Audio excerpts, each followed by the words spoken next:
கிறிஸ்துவுக்குள் மிகவும் பிரியமான தேவனுடைய பிள்ளைகளை, இந்த நாட்கள்ல பிசாசினாலும் மனிதர்களாலும் வருகிற தீமைகளை சகித்துக் கொள்ள முடியாதபடி ஒருவேளை நீங்கள் போராடி கொண்டிருக்கலாம். ஆனால் வேதத்துல ஒரு அருமையான வசனத்தை நம்ம பார்க்கிறோம். 1 சாமுவேலின் புஸ்தகம் 25வது அதிகாரம் 30வது வசனம். கர்த்தர் உம்மை குறித்து சொன்ன நன்மையின்படி எல்லாம் இனி என் ஆண்டவனுக்கு செய்து இஸ்ரவேலுக்கு அதிபதியாக உம்மை நியமிக்கும் போது அப்படின்னு சொல்லி நம்ம பார்க்கிறோம். அல்லேலூயா. கர்த்தர் உம்மை குறித்து சொன்ன நன்மையின்படி எல்லாம் இனி என் ஆண்டவனுக்கு செய்து இஸ்ரவேலுக்கு அதிபதியாக உம்மை நியமிக்கும் போது அப்படின்னு சொல்லி, இது அபிகாயிலுடைய வார்த்தைகள்.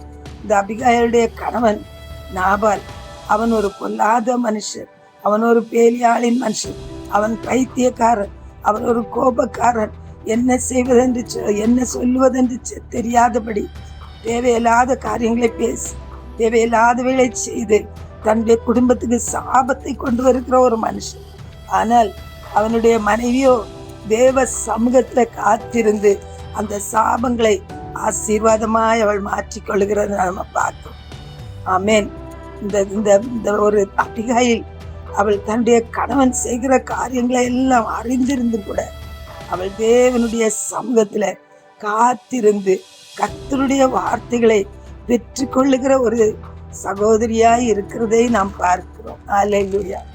அவள் தன்னுடைய குடும்பத்துக்காக சிறப்பிலே நிற்கிறவர்களாய், தன்னுடைய குடும்பத்துக்கு ஆசீர்வாதமான ஒரு பெண்ணாய், அந்த வேலைக்காரர்களையும் அந்த குடும்பத்தையும் அவள் நல்ல பாதையிலே நடத்துகிறவளாய் அவள் இருக்கிறதை நாம் பார்க்கிறோம். அவள் அந்த வேலைக்காரர்கள் வந்து அந்த நாபாலின் காரியத்தை சொல்லி தாவீதுக்கு அவன் உதவி செய்யவில்லை, நன்மை செய்யவில்லை என்று சொன்னபோது அவள் உடனடியாக புறப்பட்டு தாவீதுக்கு தேவையான எல்லாவற்றையும் எடுத்துக்கொண்டு அவள் கடந்து போகிறதை நாம் பார்க்கிறோம். அது மட்டும் இல்ல, அவள் தாவீது இடத்துல தன்னை தாழ்த்தி தேவன் தன்னோடு கூட சொன்ன அந்த தீர்க்க தரிசன வார்த்தைகளை அவனுக்கு சொல்லி அவனை ஆசீர்வதித்து அவன் தன்னுடைய குடும்பத்தை அழிக்காதபடி அவள் அந்த திறப்பிலே நிற்கிறதை நாம் பார்க்கிறோம்.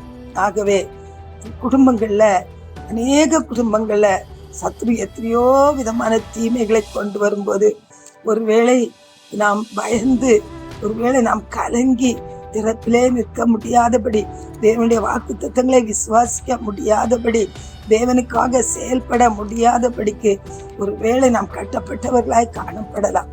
இந்த நாளில அபிகாயில போல எழும்புவோம். கர்த்தருக்காக நாம் காரியங்களை செய்யும்படி நாம் எழும்புவோம். கர்த்தர் இந்த நாட்களிலே நிச்சயமாக அபிகாயிலை ஆசீர்வதித்த தேவன் உங்களையும் ஆசீர்வதிப்பார்.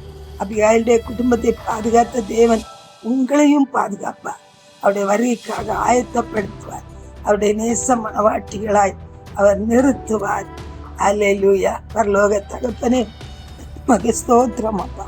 இந்த நாளிலும் கூட தகப்பனே, யார் யார் கர்த்தாவே குடும்பத்திலே பலவிதமான தீமைகளின் மத்தியிலே போராடி கொண்டிருக்கிறார்களோ அவர்களை எல்லாம் ஒரு விசை நினைத்தரலும் அப்பா.